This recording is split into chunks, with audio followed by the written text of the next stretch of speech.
My people, good evening. Today we are going to see uniform motion in physics. What is a uniform motion? Uniform motion is a rectilinear motion of a body when it covers a similar distance in a similar time intervals. And here we are going to make this motion in three different cases.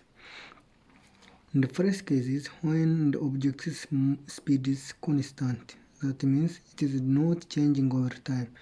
This means acceleration is zero.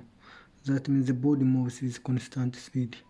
In the second case, the motion is called uniformly accelerated motion. The speed is changing over time, or the speed is increasing over time. Therefore, the acceleration must be positive and the body accelerates. In the third case, the motion is called uniformly decelerated motion. That means the speed is decreasing over time. Hence, acceleration must be negative. The body slows down.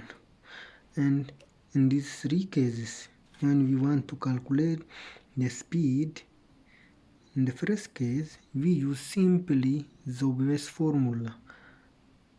That means the speed is equals to distance over time.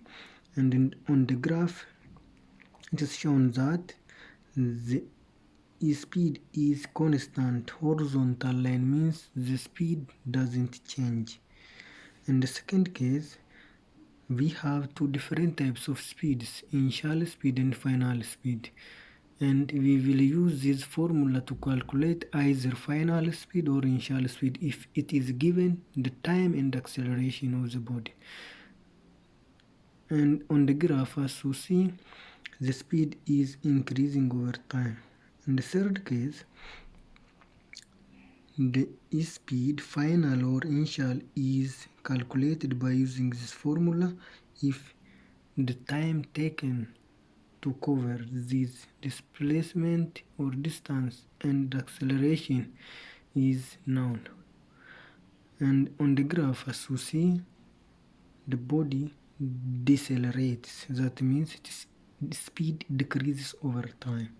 And as you see here, to calculate the acceleration in these three different cases, the first case we have already said that acceleration is zero.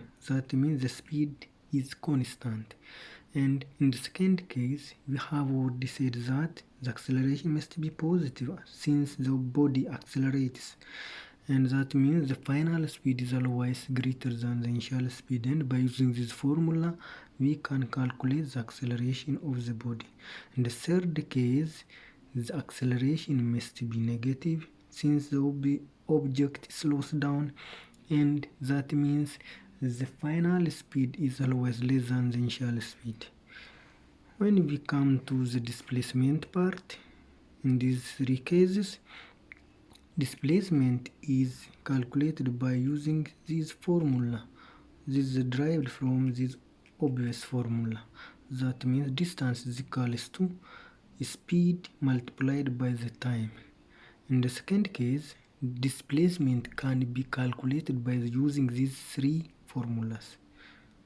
And in the third case, displacement is calculated by using these two formulas because the acceleration is negative. Here negative sign means the acceleration is negative since the object decelerates.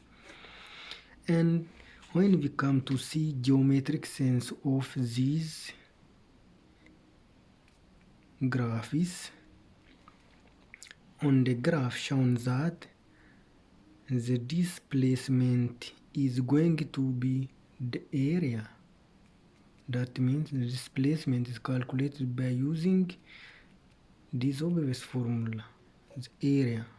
This means, as you see, it is a form of rectangle. The area of rectangle is equals to base time height. Base is considered as time taken and the height is considered as speed that doesn't change.